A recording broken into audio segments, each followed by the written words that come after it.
is the AM News Review, and my guests will be joining me. Here in the studio, though, I have Kofi Capito. He is Chief Executive, Consumer Protection Agency. Kofi, been watching? Ben, Afishiapa. What they go on? You're looking fly this morning. I'm trying to be like the boys, you know. The boys. Hey, you be senior boys. They flex. Show BB kit to from the cap to the stylish frames to the gray beard, to the Charlie, show them your bangle and your watch and your ring. And, you can't spot his sandals, but they'll see you later. Charlie. They'll see you later. What drip it? It's good to see you this morning. Likewise, let me take the opportunity to wish all Ghanaians, especially consumers, since it's their festive time, we should be very, very careful as to what you buy and what you eat. Yeah. I know people have this streak under their sleeves, reduce the clear. Mm-hmm. Sometimes there's nothing wrong in reduce the clear, but the consumer should be aware that maybe the thing is going to expire in a very short time. So mind the quantity that you buy. Right. If you buy over and you keep it beyond the date, you are doing harm to yourself. So it is very, very interesting at this time of the year. But I'm glad that some authorities are doing what they are doing, which is their best. I would like to congratulate the FDA, who does a lot of post-market inspection, the Standard Authority, whose job is to see that goods that come into our country meets the standard, and various MMDCs and all that, that's supposed to check the market. I'll say Merry Christmas, but consumer beware. Right, consumer beware. You seem to re-echo, I think, one of the regional directors or the regional director of the Upper East or Upper West region, one of those, when it comes to the Food and Drugs Authority. In the news, that came up that, listen, be careful what you buy within this period. But there are some entities that are responsible. I'll not mention the name of the pharmacy, or maybe I should, because it's a good thing. So I went to Ernest Chemists, the airport branch, and they are very responsible, actually. There were some goods reduced to clear, and they told me that, as for this one, the actual price was this. We've reduced it to this, but it's also because there are about 2-3 months left on this. So you should know before you make the purchase. You get it? This is many months ago. It was I'll not mention what it was. But it was good. That is good customer service. That is good. You are letting the person know in advance that this is the situation. So you'd probably have to consume it within this period. The 3 months. And I did that for the product, weighing, the different options and all of that. So it's important that we do these things. Entities ought to be more responsible. Another thing that this person from the Food and Drugs Authority mentioned when the news was going on was that some entities, especially those based in Accra, right, when Christmas is approaching, a lot of their products that are about to expire or have expired, they'll cart them off to other parts of the country, rural areas, assuming that our brothers and sisters there will not take the time to look at labeling or bother about, product safety or check whether it's expired or the best before date and all of those things. You get it. And that is also, it's criminal. It's criminal. And we shouldn't be doing this to human beings. You've killed somebody, you don't know it, but before God, you've committed murder. It's a greed. It's very, very... somebody told me a story that because God knew that if he doesn't sack Satan from heaven, Satan will actually destroy all the angels. So that's why God sacked Satan from heaven. So human beings are human beings. And it's not just in Ghana. Everywhere human beings are human beings. But the challenges is how the enforcement Yeah. is done in other jurisdictions. This is a country that even when the agencies try to do what is right, a section of Ghanaians will criticize them. Sometimes even the media, without even listening to the other side to find out why. Look, the responsibility of Food and Drugs Authority, it is the safety of Ghanaians, period. So if they shut a company down, that does not mean they cannot reopen the company. Yeah. They shut it down based on investigations that they are doing. And at any given time, they would reopen the business so that they will go back to work. If the business feel like it was done to them unlawfully, they have the right to take them to court. Okay. But let's support them when they do those things because it's for our own safety. All right. Thank you very much. Let me also welcome aboard Nanaya Achepem Jantoa, former General Secretary of the CPP. Good morning. Good morning. What are your thoughts for us this morning? This morning, my thought is on Ghana. All these, Election. I mean, why this recollation and all that? Good morning to your viewers. To be very honest, it doesn't make sense to me. And if these people have been declared winners, why recollate? We talked about it the last time. But it's the recollation that has made them winners. That's what I'm saying. But so why do you...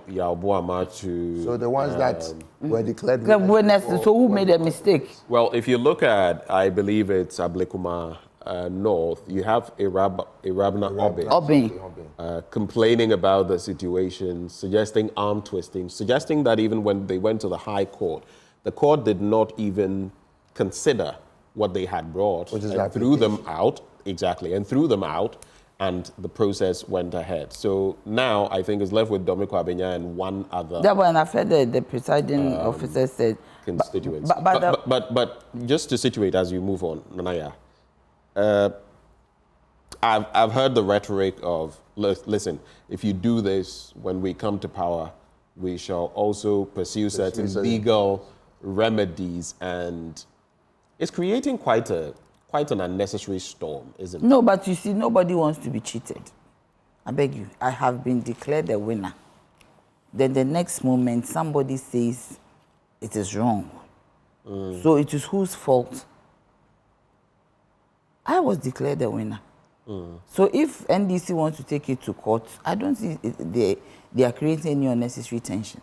If I've been declared a winner, it's a seat that belongs to my party. And why do you change it? If I have not been declared, in Sawama Dweji, the NDC guy was declared the winner. So what has changed? That you go and do recollation and say that now I belong to somebody. That is what is creating tension. So the two narratives, and we have to address this quickly and get into the papers. The two narratives but you let me talk or you interrupt me. Okay, then go ahead. Because you are not making certain points, and I'm just trying to add on to the points so that you address them. I am just saying that whatever it is, there was a declaration for one or two people, and now they have come back for recollation. What is the essence of that? Because there was an argument over it. That should not be the case. If I have been declared the winner, I've been declared the winner. The law is that gazette it, then go to court. There are people who stayed in parliament for so long a time, and their seats, yes, they were still litigating over it. So, I mean, I don't understand. Yesterday, I saw an interview with Professor Adai. And yes, and he was saying that it will be disastrous for His Excellency John Dramani Mahama to remove Charlotte, the Chief Justice. Yes, why? When Charlotte was being removed, who said what? Did you say the Chief Justice or the Electoral Commission? The two of them. He said the Chief Justice and the Electoral Commission, it will be a disaster for him to remove them. Do you get it? But the EC she's committed so many blunders. Where from this even last minute blunder, my dear? This last minute blunder, where is it coming from? I mean, seriously, I'm surprised that all these things are panning out. Because, for instance, is it Boame's place? I watched TV, and they said that some of the pink sheets were not available, so they were collating based on 75% of results. and somebody won. Now it has changed. But I can ask you a question. Are they supposed to declare based on 75%? No. It's not like the They say it's presidential. law. So Kofi Kapito, and those were the other issues I wanted to bring. Yeah, I'm asking. So two issues that Kofi, I would like you to respond to, and then we can get into the papers. You must look at it from both angles. Sure. The NPP says in a number of these places, collation of the totality of the polling stations had not been conducted. But the point too is that if maybe you've counted, if there are, let's say, 71 polling stations, and you've counted about 65 or 67, and you know the number left, and even if you add all of that number to one candidate, it doesn't make They any won't make difference. any Yes. You can go ahead. But in some instances, there were large numbers of such polling stations that are not yet been counted. The EC claims that in some areas, the returning officers had been coerced under duress to deliver the verdict. So that is their argument, that from their end as EC, we hadn't completed our processes. So we had to complete our processes. Therefore, recollation. I heard, I think, Banabio talk about, was it 1996 and then 2004. But at least per what I have heard, what I have read, what I know, is that some of the circumstances in 2004 where recollation was allowed may not necessarily be the instance now in CI 127. Yes. That is a problem. Yes. But then this idea too in law that once you have collated, whatever the results may be, if any remedies must be sought, I believe you have to go to the High Court. What? So it's a tricky affair because after all is said and done, some people will definitely feel disgruntled. And it also doesn't create a very, I don't know whether to call it transparent situation when out of 9, 7 have all gone one way. Do you get it? So there are so many things to reflect on when it comes to this. What is your quick take? But you know what? We live in a country where people that are put in charge of institutions don't think about Ghana. Because if we did, these things will not happen. You remember when Donald Trump called the governor that, can you give me 11,000 votes? The governor told him, Mr. President, I cannot. Yeah. You get my point? That was in 2016. Yeah. You get my point? 2020. No, to 2020. When Biden came. When Biden came, right? Yeah. He still cries that the election was stolen. Yeah. But Biden was the president for... The point is that... Please let him make his point. No, Ben, you said something, but... Sure. You said something. You said that the people said they were coerced. I was going to go there. Yeah.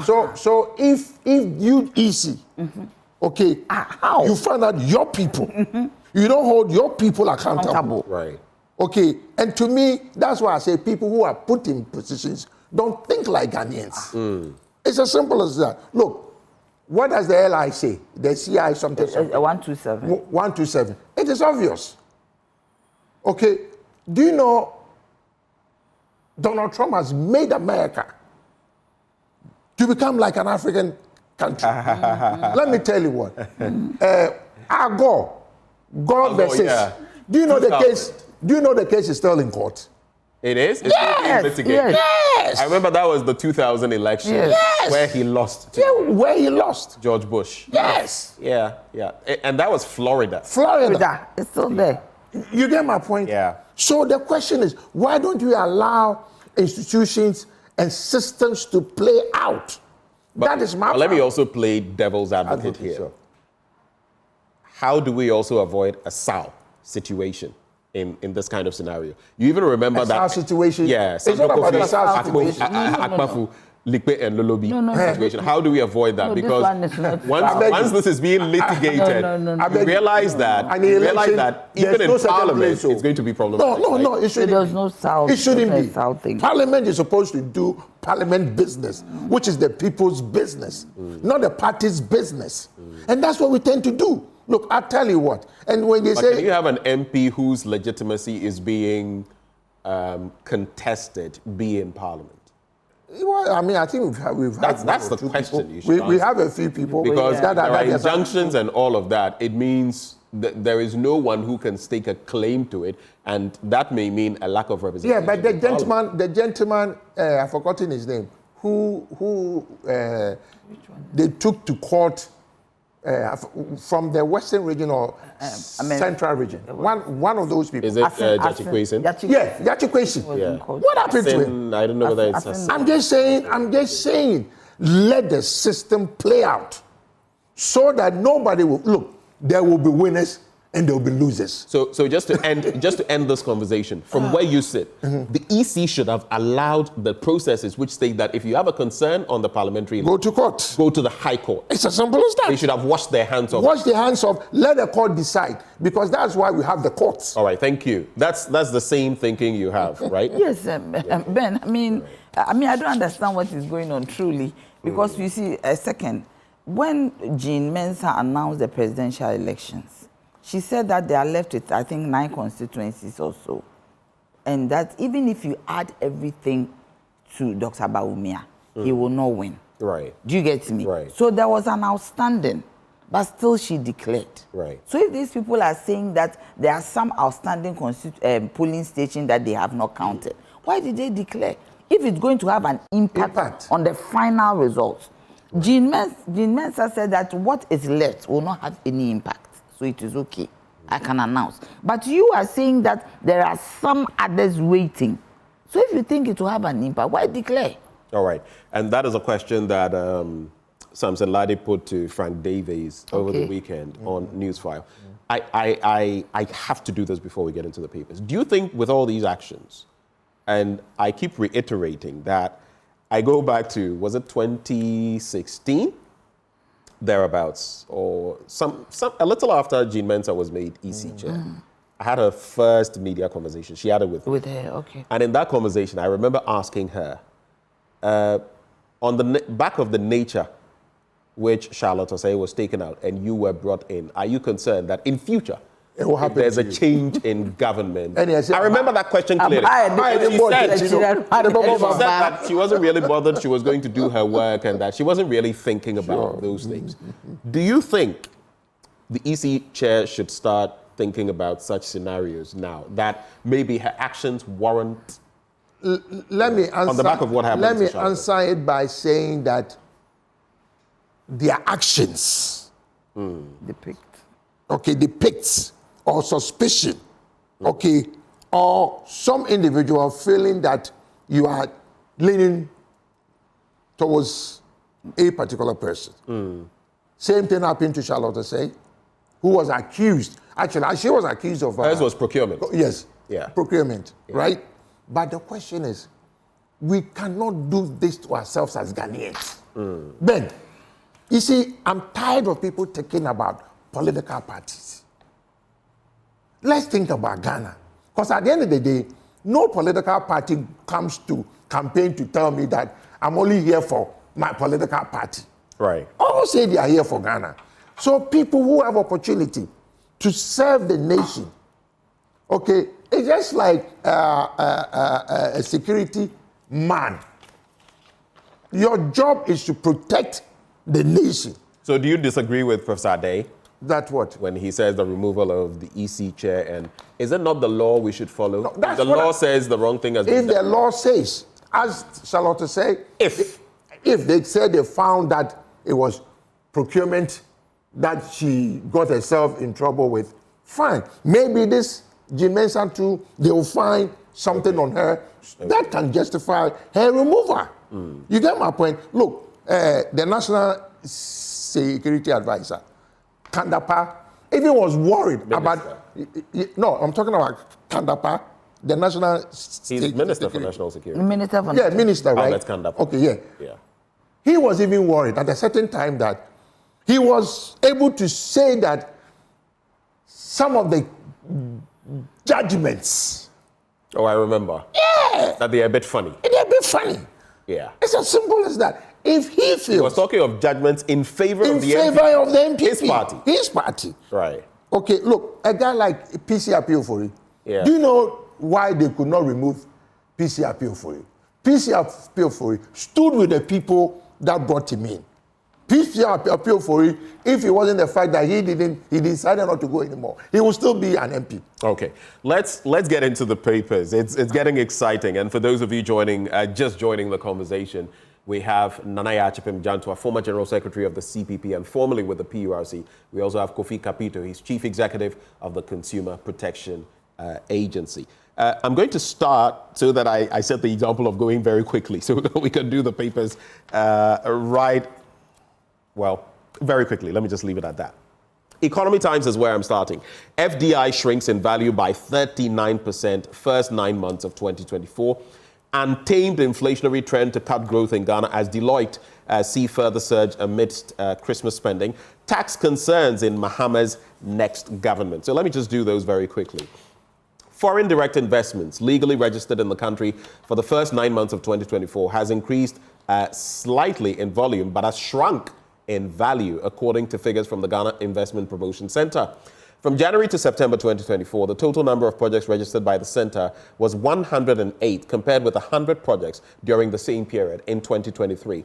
The total estimated investment cost was $325.88 million, compared with $536.68 million recorded in 2024, representing a sharp decrease of 39.28%. That is minus 39.28%. This comprised FDI component of $316 million and local component of $9.88 million. Total initial transfers amounted to $22.1 million, compared with $30.83 million recorded in 2023. And that too was a drop of 28%, minus 28%. Then, untamed inflationary trend to cut growth in Ghana as Deloitte see further surge amidst Christmas spending. Deloitte West Africa has raised concerns over the surge in inflationary trends in the last quarter of 2024 in Ghana and Nigeria. Now, this, the professional accounting firm believes, could affect the rate of economic growth in both West African economic giant nations, as a further surge is expected in December due to the Christmas and New Year festive spending. Quoting the entity, it says, the results of rising inflation is that businesses face higher costs while consumers have to cut spending, worsening the ongoing cost of living crisis. And finally, ladies and gentlemen, President-elect John Dramani Mahama, his promise to cut or abolish a number of taxes in his 120 days of governance has faced mixed concerns from the public. Now, while other stakeholders of society uphold that it is unrealistic for the next Mahama administration to cut or abolish some of the taxes, that is e-levy, the COVID-19 levy, and the 10% levy on sports betting, as it will affect the economy while affecting the moral standard of the young population. Some economists believe otherwise. An economist, Dr. Theo Champong, has stated that there will be minimal impact on public finances when the e-levy and COVID levy are removed. In his analysis of these two taxes, he explained that together they raised 3.259 billion Ghana cedis, or $296 million in 2023, accounting for 2.4% of total domestic revenue. And I listened to him, and basically what he's saying is that it's not going to have that much of an impact. But I've also heard, as I come to you, Nanaya, I have heard the likes of Samuel Okudzeto-Ablakwa state that, look, if oral, and I hear there are over 400 petitions that have been sent so far to the oral team, if oral is done right, we can get 18 plus billion, okay, Ghana cedis that has been siphoned into people's pockets, so to speak, or that has corruption tainting it. And that way, we can sustain the economy. What do you make of that? Let's start from there, and then you can get into the other stories. I had it yesterday, and I was wondering if some mathematics had been done concerning the inflows we get from the taxes we are going to scrap. That is when you can really juxtapose to see. But those are some of the calculations that Theo Champong they said 1 billion is doing. For him, he feels it's not going to make that much of a difference. But let's face it, why are we still paying the COVID-19 levy? Why? We don't have to. COVID-19 should go. All the taxes that they said should go, should go. Do you think the sports betting tax should go as well? It should go. Because people are saying it's also a deterrent. It's a vice, and this no, but puts a cap on like you said, deterrent. It's a deterrent. I'm an advocate for that it should not be scrapped. It should not be scrapped. No. Right. I mean, for most... I've heard Senor Jose say it should even be increased. Definitely. Yeah, because like they Me too. That's what I think. they see it as a deterrent. But I'm saying that if you make... It's not me, but His Excellency Mahama has made a campaign promise. So it doesn't behove on us. That is our view. Some people think that it should stay and even be increased to 50%. But if you make a promise, if I promise you 3,000 CDs and I realize that, the following day, I actually can't give you 3K, is it not the honest thing to say, I promised 3K, but actually what I can do is 2K? In other words, if you look at COVID-19 levy, e-levy, betting tax. It has to go. I agree this COVID-19 But then you have thing should go. increased my E-levy should go. expectation. The betting, how about that? I mean... You've increased my expectation. If you say 3,000 and you give me 2,000, maybe I've used your 3,000 for But my at least budget. it shows some... I've been honest with you by saying that... listen, that, and I've met 2 out of 3. You haven't helped me because I used your 3,000 for my budget. But even, Kofi Kapito, even for those who bet, right, they still pay e-levy and COVID-19 levy. Yes. They still benefit, don't they? You know, If these taxes, if the 2 alone are scrapped, they still benefit because two are taken off. The argument that they make is what bothers me. What is the argument? And that's why I think the president or any politician should do more. Right. The young people are saying because they don't have jobs. Right. So the little money that they get and they bet, they are being taxed. But one thing they are forgetting is revenue. It's income. Ben, you get my point. Everybody should be taxed on income. Another argument they make is that the chances of winning a bet are I tell you that they are infinitesimal. I tell you the statistics. They claim that your chances of you being struck by lightning and you winning lotto, the lightning chances are better than are higher than the are better for you. Exactly. So it's practically negligible. Negligible. Yes. But all I'm Which also saying, raises the question about then why are you betting in the first place? that is the Is reason it why an addiction? Tax, as we all know, worldwide, Right. is a revenue for the state to collect and actually use it for development. Even the NLE, that is their motto. Partnership in development. You get my point? But you cannot say people shouldn't bet. I'm not for banning betting. All I'm saying is we should put certain things in place so that even when people get addicted, okay, how are we going to rehabilitate them? You see, Kofi, the point is even that are we saying that those who are working don't bet?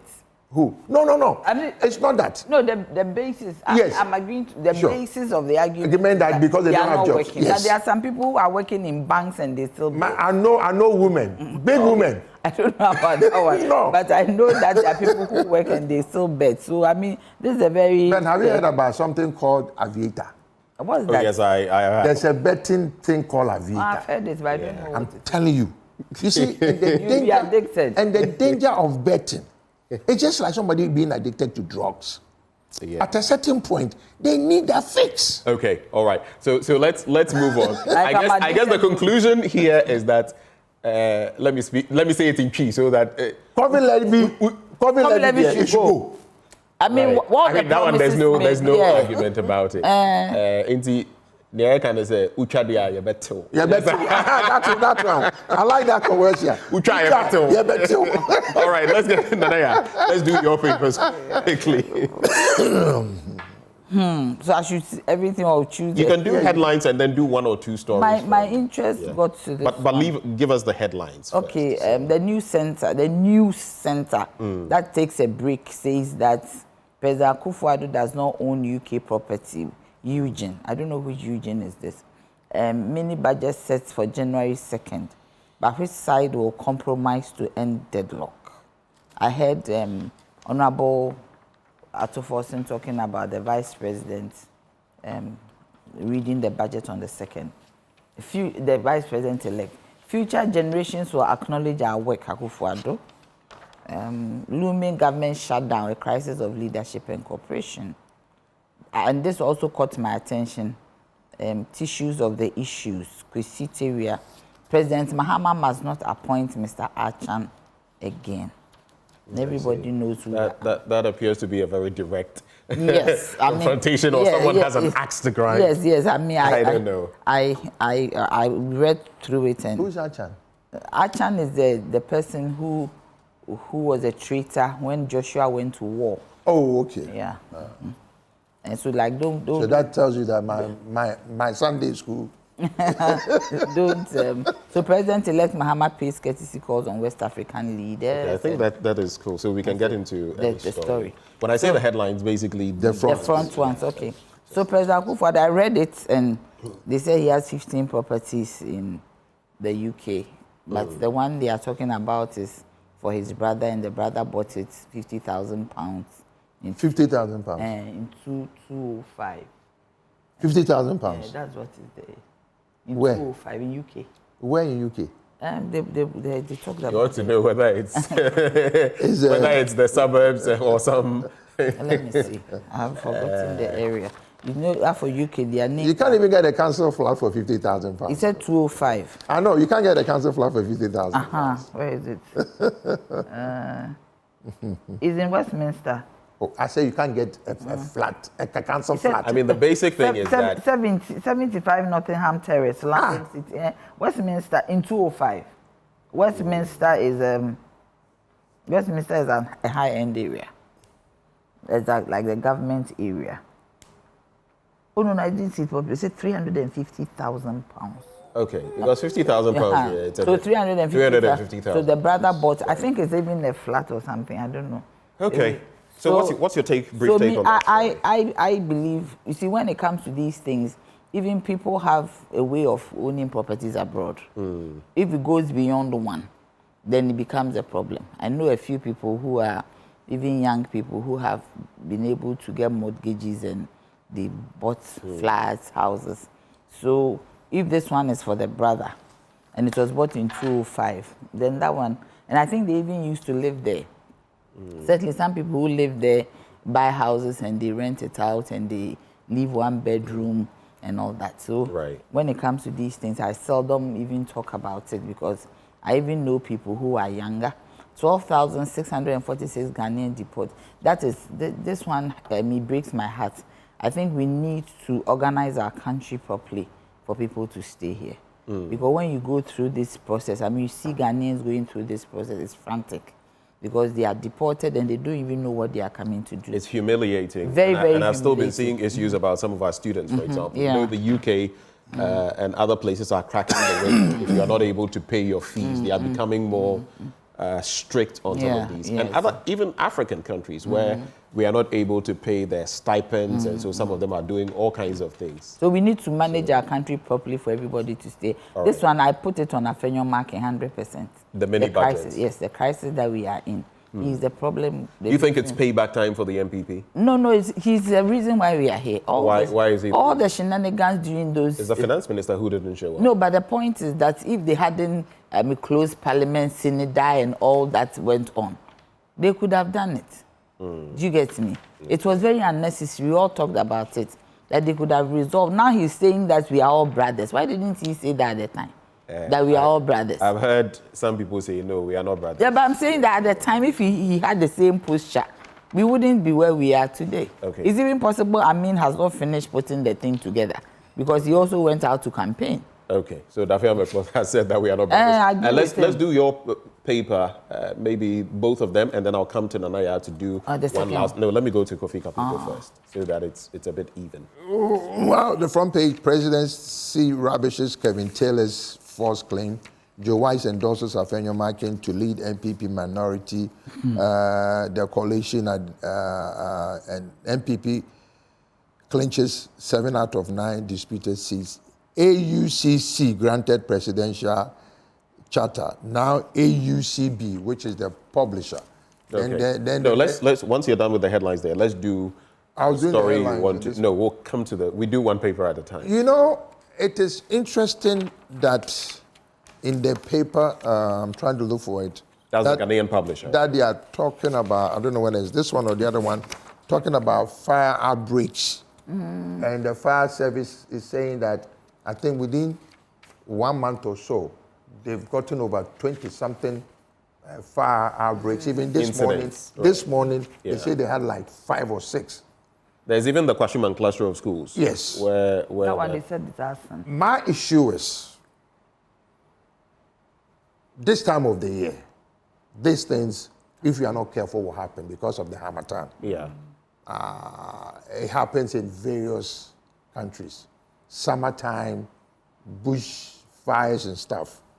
My issue is, how equipped is the fire service? No, let me give you a straightforward one. I've done blunt thoughts on the fire service and all of that. They are ill-equipped. There are regions where all the tenders they have are gone. Literally. I could look for, the slides there. It is crazy. It means that if there's a fire outbreak, you are literally on your own. There are regions where half of them. In fact, I could look for it and share it at some point. So the situation is dire. Once they don't have the logistics, and even where you have those fire, what do you call those? Hydrants. The hydrants. And they are not working. What do you expect them to do? So sometimes when people complain about, we call the fire service and all that, you have to know the details to understand where you are. When I was young, I used to be active, so I did a whole lot of stuff, right? This hydrant thing. Do you know that there was a fight between Ghana Water and the fire service? That I had to intervene because Ghana Water was saying that the fire service were taking their water and taking it to private homes without paying. So they locked the hydrants. So the question is, look, this man has a video. I'm beginning to believe him. He says the UT Bank guy, retired Captain Abuabin. Prince Abuabin. Right. He says Ghanaians are generally not good people. Oh, he said that in an interview with me. No, okay, fine. And I'm beginning to believe it. Because we are not good people. Ben, no, let me explain. Like you said, you know about the fire. We are pressed for time. Hold on. You know about the fire. I know about the fire. Right. Why do government keeps buying Land Cruisers? Why do government keep paying first class and business class for people who couldn't even afford Amtrak, passing or AWA to Kumasi and back in their own private lives? Okay, point made. All I'm saying is, yes, all I'm saying, and this president's, look, I'll show you something. And sometimes people talk, with this modern days, anything you cannot hide. This is why I stay in America. I just Googled it. It would tell you ownership and everything. Yeah. So why are we allowing Kevin Taylor? Look, I don't have anything against him. To me, if it's true, bring evidence. All right. Evidence is the name of the game. Let's hold no, but they right showed there. that is for the brother. And basically the point is we are often penny wise, pound foolish. We can't get into the stories. If you have any one that you'd like to reflect on, let's do that one. I'll do my headlines and we're gone. The custodian. It's almost the same. The same issue. Police rebut electoral violence. I don't think that we should try and reduce the violence, but you see, they should also be fair. Okay, all right. Jane hasn't done well. All right. Zoom Lion 2 does this 2025 achievements in grand style. But Ghana is dirty. So Ghana is. Let me just say this. As you go out there, as you're driving, it's hazy. So let's also be careful. Because and gas. And just to keep yourself safe. Today newspaper, respect electoral laws, PPP to EC. NDC fights EC over recollated parliamentary results. Chifu Atimokwa poultry farmers cry. Well, this is where we would have to sew up the conversation. A very good morning to Lucelle. Lucelle is a little girl. I don't know whether she's 3, 4, thereabouts. And I hear she watches me every morning. And then she sees me and says, well, she's Lucelle, a smart girl. If you are watching, pardon me. I say she's a smart girl. She's a smart girl. If you're watching me this morning, Lucelle, good morning to you. And that's how we're capping off the news review. Those who joined us, Kofi Kapito, Chief Executive of the Consumer Protection Agency. We also had Nanaya Achepim Jantua, former General Secretary of the CPP, also of the PURC. Muftau Nabila Abdullahi is next with sports. You want to stay for that?